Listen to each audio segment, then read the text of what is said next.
Under April 2025. Dans le silence de la nuit sur la mer Rouge, une attaque surprise audacieuse éclate. Un essaim de drones kamikazes fonce vers sa cible. L'USS Harry S. Truman. Super porte-avions à propulsion nucléaire. Symbole ultime de la puissance navale américaine. Il ne s'agit pas d'une simple frappe militaire. C'est une déclaration de guerre contre les États-Unis. Un test impitoyable visant la fierté et la puissance écrasante de la première superpuissance mondiale. Que s'est-il réellement passé cette nuit fatidique? Et comment les États-Unis ont-ils réagi lorsque leur forteresse flottante a été mise à l'épreuve? Découvrons-le avec Navy Secrets. À 2 heures du matin, Le 1er avril. dans des conditions météorologiques idéales pour une attaque surprise. Les systèmes d'alerte précoce de l'USS Harry S. Truman ont soudainement détecté un groupe de petits objets, se déplaçant rapidement en provenance du Yémen. Au début, on a pensé qu'il s'agissait d'oiseaux marins ou d'interférences radar. Mais en quelques secondes, tous les doutes ont disparu. Les objets ont accéléré et changé rapidement de direction. Il s'agissait de Samad 3 et KSF-1, des petites drones kamikazes typiques. Les alarmes ont retenti dans tout le navire. Le système de défense Phalanx CIWS a été immédiatement activé, tirant des milliers de coups par minute pour arrêter la menace. Certains drones ont été détruits en plein vol, mais l'un d'eux a réussi à percer la défense extérieure. Volant juste au-dessus de la surface de la mer, il a explosé près de la coque du navire, créant une puissante onde de choc qui a fait trembler tout le navire. Même si les dommages n'étaient pas graves en termes de structure, l'impact psychologique et stratégique a été énorme. L'USS Harry S. Truman est un porte-avions à propulsion nucléaire. C'est l'un des navires de guerre les plus puissants au monde, transportant plus de 5000 membres d'équipage et des dizaines d'avions. Le fait qu'un petit drone appartenant à un groupe armé non étatique comme les Houthis ait pu s'approcher d'aussi près et causer un tel trouble était choquant. Il ne s'agissait pas seulement d'une attaque. C'était un défi lancé à la domination américaine dans la région de la mer Rouge, qui est une voie maritime mondiale essentielle. Cet événement inattendu a contraint l'armée américaine à agir rapidement. Dans les 18 heures qui ont suivi l'attaque, des réunions d'urgence ont été organisées entre le commandement central américain et le ministère de la Défense. Une contre-attaque a été approuvée à 22 heures le 2 avril. La mission n'avait pas pour seul objectif de punir. Il s'agissait d'envoyer un signal aux Houthis et à d'autres groupes. Toute menace contre les forces américaines ou les voies maritimes internationales serait traitée rapidement et avec force. Dans le ciel, des drones MQ-9 Reaper ont été déployés pour identifier et confirmer les cibles ennemies. Depuis des destroyers de la marine opérant au large, des dizaines de missiles de croisière Tomahawk ont été lancés. Ces missiles ont traversé le ciel nocturne et ont frappé plusieurs endroits, notamment des entrepôts de drones et des centres de commandement dans la région de Sadda et dans la banlieue de Sanaa. Pendant ce temps, des avions de combat, plus précisément des FA-18E Super Hornets, ont décollé du Truman, en collaboration avec des EA-MEG Growlers. Spécialisés dans la guerre électronique, ils ont perturbé les systèmes radars ennemis, rendant difficile toute riposte ou défense des Houthis. L'un des éléments les plus puissants de l'opération a été l'utilisation de bombardiers B-1B Lancer. Ces avions à longue portée ont décollé de la base aérienne d'Al Udeid au Qatar, chargés de bombes à guidage de précision. Ils ont frappé des bunkers souterrains, des sites de commandement et des pistes d'atterrissage improvisées utilisées pour lancer des drones. Les attaques ont été soigneusement planifiées afin d'éviter les zones civiles, et les renseignements ont été vérifiés à 2 reprises avant chaque frappe. Mais les États-Unis n'ont pas seulement attaqué depuis les airs, sous la surface.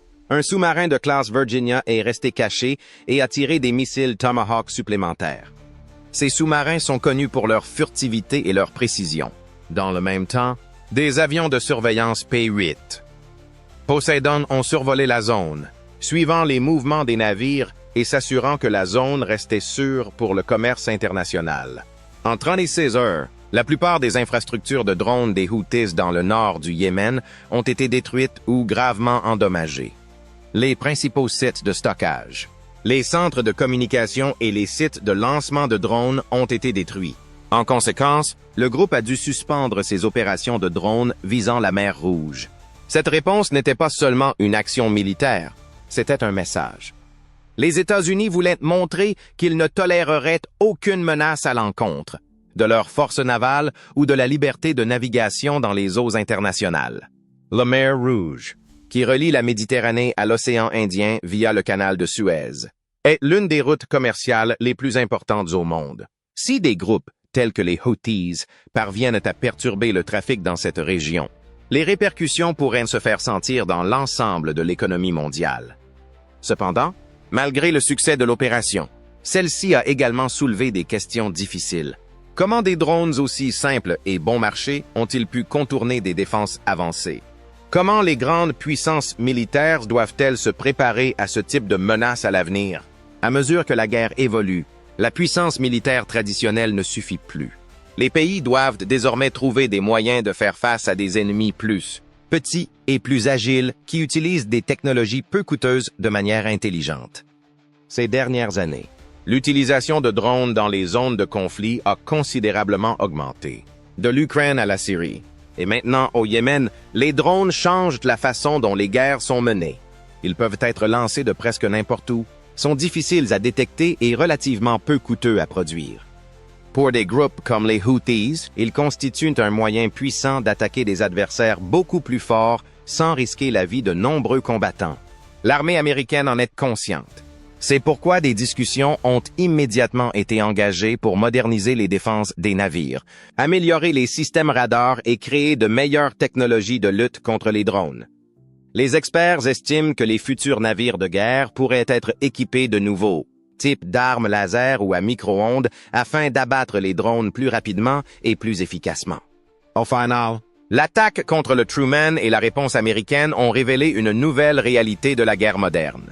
Les grands porte-avions et les sous-marins nucléaires restent importants, mais les petits drones et les tactiques intelligentes peuvent désormais faire la différence sur le champ de bataille. Ce qui précède décrit la situation initiale dans laquelle les Houthis ont attaqué l'USS Harry S. Truman. Voyons maintenant comment l'USS et son groupe d'escorte ont réagi pour se défendre. Aux premières heures du 1er avril, lorsqu'un essaim soudain de drones hostiles a pris pour cible l'USS Harry S. Truman et son groupe d'escorte, la marine américaine a montré comment une défense multicouche, la guerre électronique et un travail d'équipe rapide pouvaient neutraliser une menace sérieuse avant qu'elle ne cause des dommages.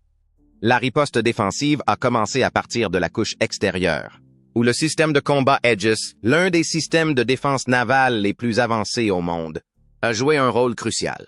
À bord des destroyers d'escorte tels que l'USS Gravely et l'USS Mason, les systèmes radars ont immédiatement détecté les drones en approche à longue portée. Ces destroyers ont lancé plusieurs missiles solaires SM-2, conçus pour l'interception à haute altitude et à longue distance. Les missiles ont rapidement verrouillé leurs cibles et détruit de nombreux drones, alors qu'ils volaient encore à haute altitude au-dessus de la mer. Les explosions des drones dans les airs, visibles même depuis le pont d'envol du Truman, ont été le premier signe clair que la menace était prise au sérieux et gérée avec compétence. Cependant, certains drones ont réussi à franchir la première ligne de défense. Ces drones volaient à basse altitude, utilisant la surface de la mer pour masquer leur signature radar. Lorsqu'ils se sont approchés à quelques kilomètres de la flotte, la deuxième couche de défense a pris le relais. L'USS Harry S. Truman et les navires à proximité ont activé leur système d'armes Phalanx Closing, CAWS, également connu sous le nom de Sea-Wiz. Ces systèmes utilisent des canons Gatling guidés par radar qui tirent des milliers de coups par minute. Dès que les drones sont entrés dans leur champ de tir, les tourelles CAWS les ont automatiquement repérés et engagés. En quelques secondes, la première vague de drones à courte portée a été détruite par une pluie de balles. L'air autour du navire résonnait des rafales rapides des tirs, tandis que les traçantes illuminaient la nuit. L'équipage est resté calme et concentré, sachant que sa vie dépendait de la précision du système et de sa propre discipline. Certains drones se sont encore approchés dangereusement, profitant des brefs intervalles entre les missiles et les tirs. Ces menaces ont été contrées par un autre niveau de défense. Les missiles Evolved Sea Sparrow, ESSM, ont été lancés à partir de systèmes de lancement verticaux à bord des destroyers et du porte-avions lui-même. Conçus pour des menaces rapides et agiles telles que les drones ou les missiles entrants, les ESSM ont verrouillé leurs cibles avec précision et les ont éliminées avant qu'elles ne puissent se rapprocher davantage. Un drone qui semblait prêt à toucher la ligne de flottaison a été frappé en plein vol et a explosé à quelques centaines de mètres du navire. Une échappée belle qui aurait pu se terminer très différemment. Pendant ce temps, dans les airs, la marine américaine disposait d'un autre outil puissant pour mener le combat. La guerre électronique. Une escadrille d'avions EA-2EG Growler, déjà en vol pour une patrouille de routine, a été immédiatement redirigée pour soutenir la flotte. Ces avions sont conçus pour perturber les communications, les radars et les systèmes de guidage de l'ennemi. À l'aide d'équipements de brouillage très puissants, les Growlers ont semé la confusion dans les liaisons de contrôle de l'ennemi. Un drone, probablement guidé par satellite ou à distance, a soudainement perdu la connexion et est tombé en vrille, avant de s'abîmer dans la mer sans causer de dommages. L'utilisation de la guerre électronique n'a pas seulement stoppé un drone, elle a joué un rôle important en empêchant les autres de recevoir des mises à jour ou d'ajuster leur trajectoire vers le navire.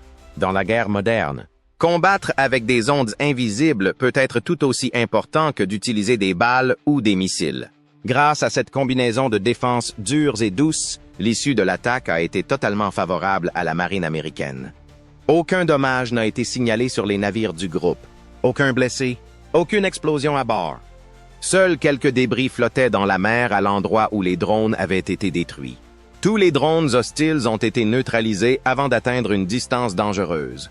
Ce n'est pas seulement une réussite technologique, mais aussi une réussite en matière de formation et de travail d'équipe.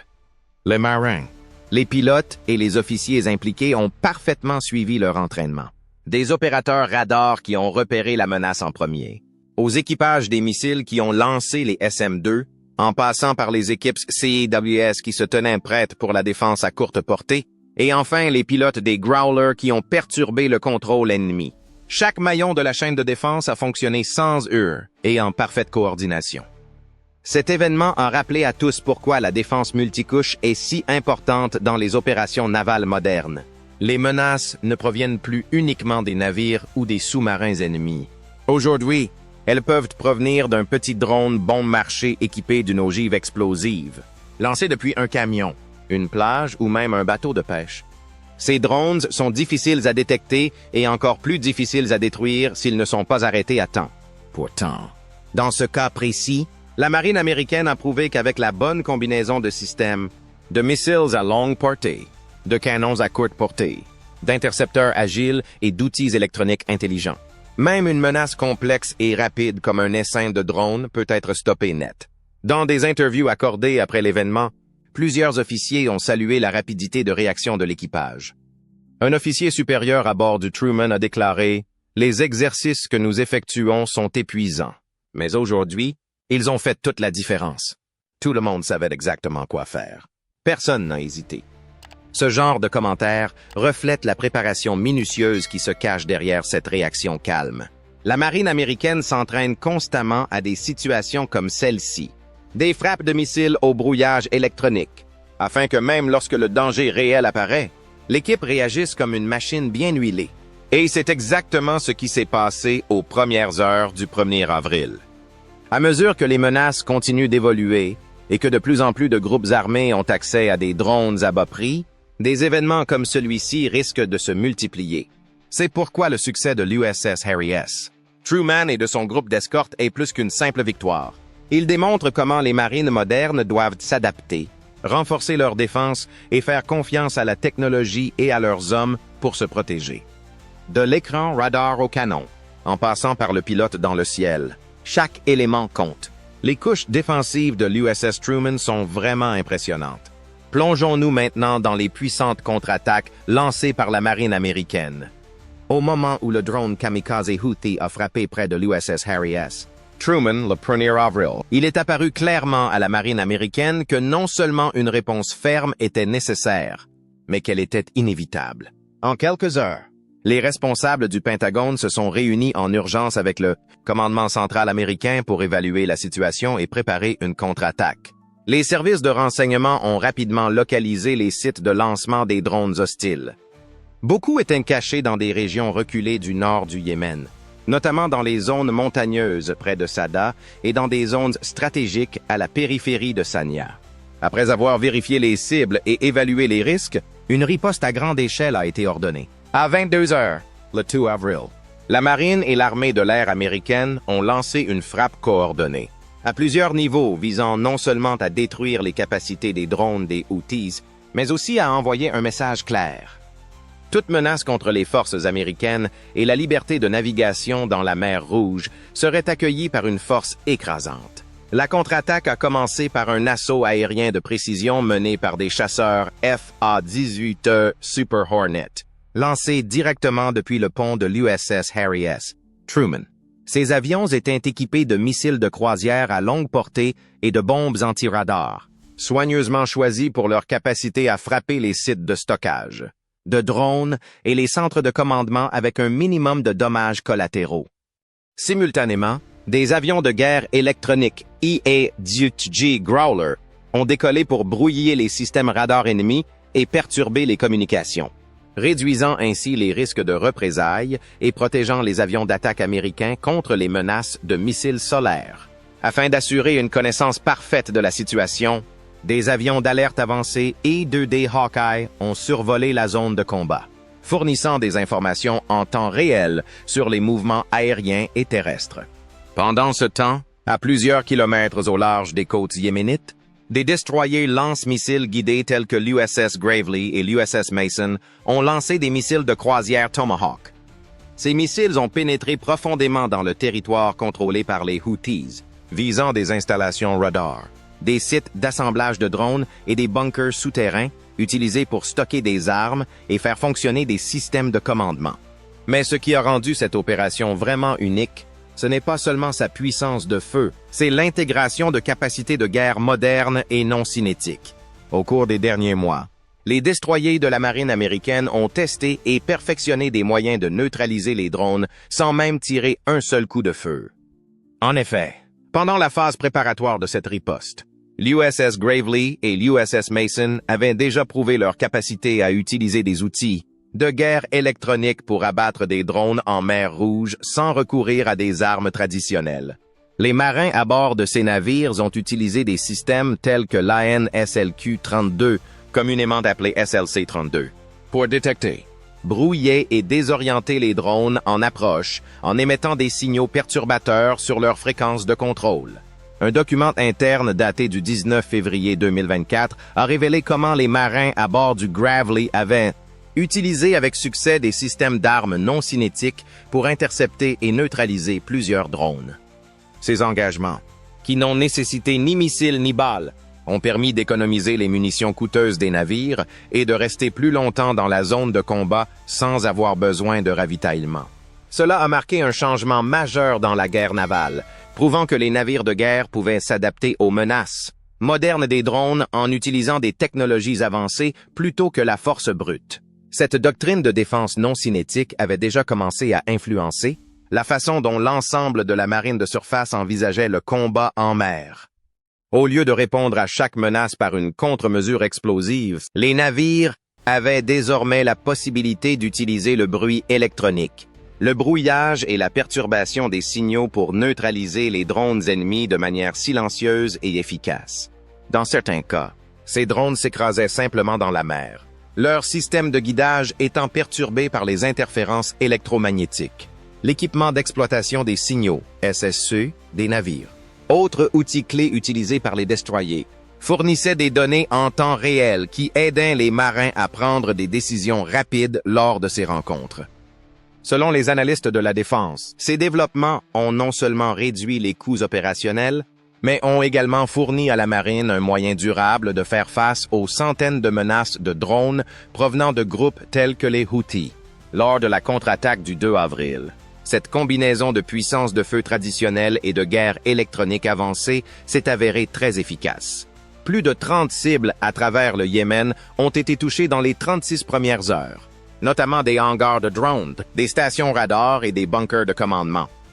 Lors d'une frappe particulièrement réussie, un bombardier stratégique B-1B Lancer, déployé depuis la base aérienne d'Al Udeid au Qatar, a largué une charge de bombes à guidage de précision sur une installation souterraine, soupçonnée d'être le principal centre de contrôle des drones à Saada. L'impact a été immédiat. Des images satellites ont ensuite montré la destruction complète de plusieurs structures fortifiées, et des communications interceptées ont révélé la panique qui régnait parmi les commandants Houthis. Pour accroître la pression, des sous-marins de la marine américaine, dont un sous-marin d'attaque de classe Virginia, ont lancé des missiles Tomahawk supplémentaires visant des routes d'approvisionnement et des dépôts d'armes stratégiques. Il est important de noter que les États-Unis n'ont pas agi seuls. Les forces navales françaises et britanniques présentes dans la région ont également participé à l'opération. Non pas en lançant des missiles, mais en apportant un soutien crucial en matière de partage de renseignements et de surveillance radar. Cette coopération a démontré la force des alliances navales multinationales et souligné l'importance de l'action collective pour sécuriser les eaux internationales. L'opération a montré que si les États-Unis disposaient de la puissance de feu nécessaire pour agir de manière décisive, ils appréciaient et comptaient également sur leurs alliés dans des environnements maritimes complexes. L'un des résultats les plus significatifs de cette frappe de représailles a été l'arrêt total des activités des drones Houthis en mer Rouge. Les rapports des services de renseignement ont confirmé que, pendant les jours qui ont suivi l'attaque, aucun nouveau lancement de drones n'a été détecté depuis le nord du Yémen. Les dommages causés aux infrastructures et la perte d'équipement ont contraint les rebelles à suspendre complètement leurs opérations. Et même si les Houthis sont susceptibles de se reconstruire avec le temps, les États-Unis ont gagné un répit crucial pour réévaluer leur défense et se préparer à de futurs défis. De plus, l'impact psychologique de la riposte ne pouvait être ignoré. Les Houthis, bien qu'étant une force asymétrique, avaient réussi à s'approcher dangereusement de l'un des porte-avions les plus avancés au monde.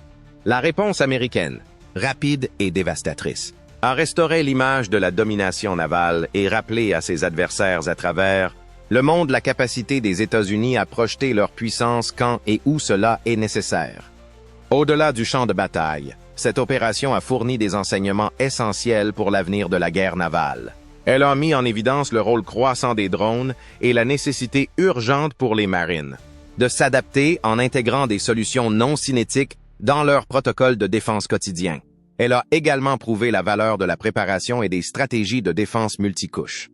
La capacité du groupe d'escorte du Truman à détecter, intercepter et neutraliser les menaces de drones à l'aide de multiples lignes de défense, allant des missiles à longue portée comme le SM-2 aux armes à courte portée comme le CIWS et le SSM, et enfin aux contre-mesures électroniques avancées, a constitué un exemple parfait de la sécurité maritime moderne. Chaque membre d'équipage, des opérateurs radars aux pilotes en passant par les techniciens en guerre électronique, a joué un rôle essentiel et leur coordination était le fruit de mois, voire d'années, d'entraînement rigoureux et d'expérience sur le terrain. En conclusion, la contre-attaque du 2 avril n'a pas seulement été une victoire tactique, mais aussi un tournant stratégique. Elle a montré comment une opération bien coordonnée, axée sur la technologie et soutenue par la communauté internationale, pouvait démanteler une menace croissante dans l'une des régions maritimes les plus vitales du monde. Alors que la marine américaine continue d'opérer dans des environnements imprévisibles, les leçons tirées de cette rencontre avec des forces en bonne santé façonneront les doctrines, les investissements et les programmes d'entraînement futurs. La contre-attaque de la marine américaine a été incroyablement puissante, grâce à son armement de pointe. Mais qu'est-ce que cela signifie en termes de stratégie et de messages que les États-Unis veulent envoyer au monde? L'importance stratégique de la riposte de la marine américaine à l'attaque de drones Houthis contre l'USS Harry S. Truman dépasse largement le champ de bataille. Elle constitue non seulement une réponse immédiate à un danger clair et présent, mais aussi un message soigneusement calculé à l'intention de ses adversaires et de ses alliés.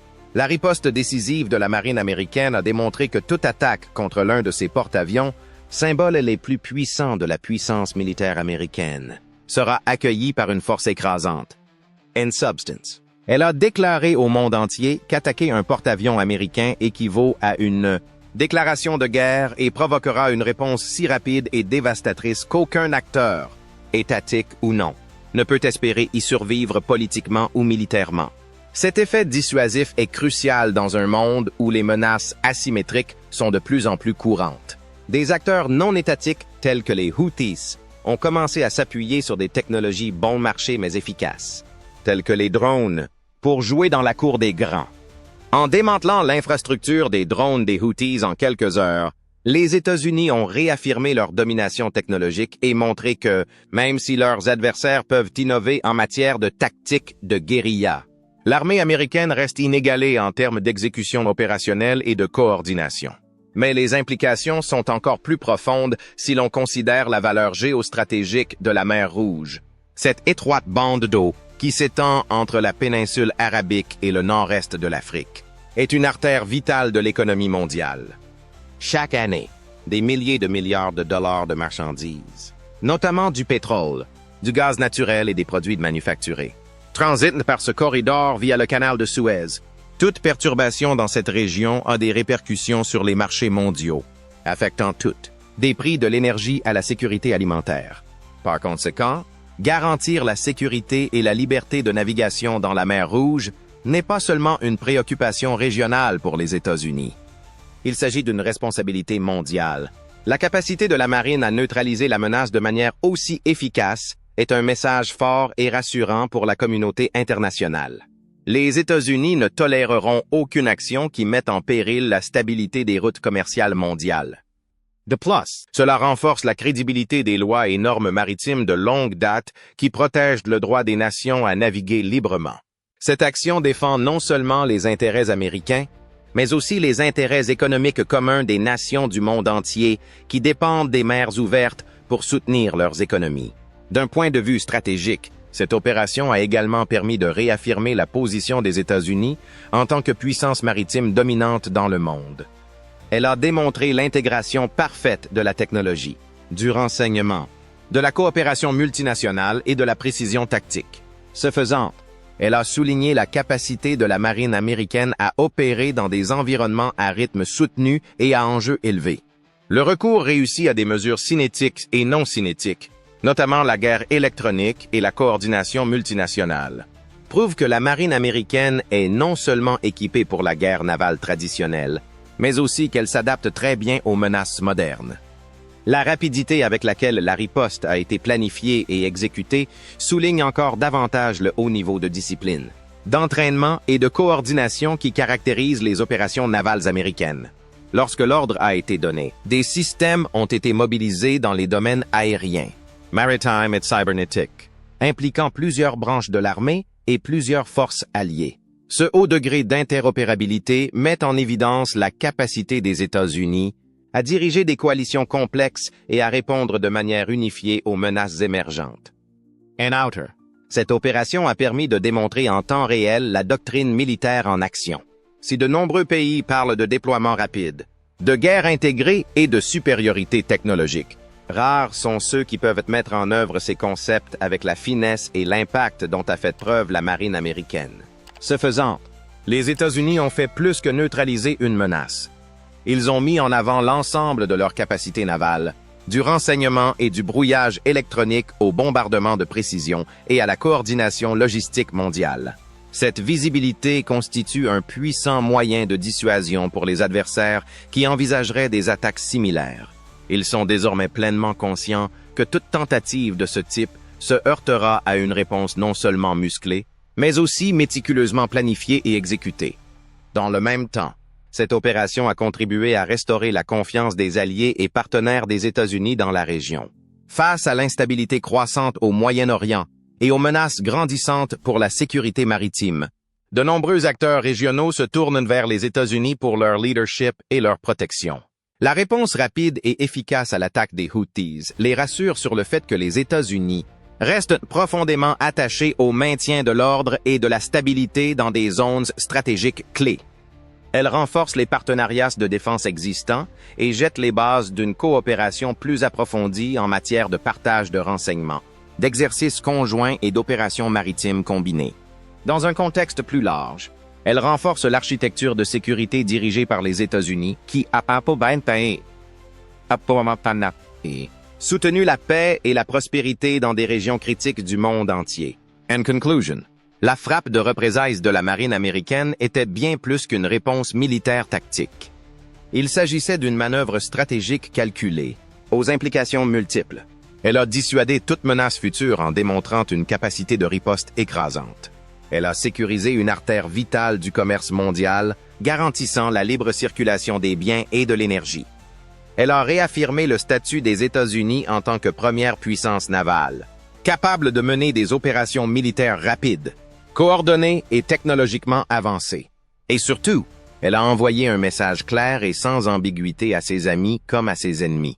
Les États-Unis défendront leurs intérêts, respecteront le droit international et maintiendront l'équilibre des forces en haute mer avec précision, discipline et détermination. Face à la montée des menaces asymétriques, la réponse rapide et précise de la marine américaine à l'attaque de drones Houthis a été non seulement une victoire tactique, mais aussi une déclaration stratégique forte. Des systèmes de défense robustes et multicouches à bord de l'USS Harry S. Truman et de ses navires d'escorte à la contre-attaque multinationale bien coordonnée, impliquant des missiles Tomahawk, la guerre électronique et des moyens aériens avancés. L'opération a démontré la supériorité technologique, l'état de préparation et les partenariats mondiaux des États-Unis. Plus qu'une simple riposte, il s'agissait d'un avertissement clair à l'intention des adversaires potentiels. Toute tentative de défier la puissance navale américaine, en particulier à proximité d'un groupe aéronaval, sera accueillie par une force écrasante.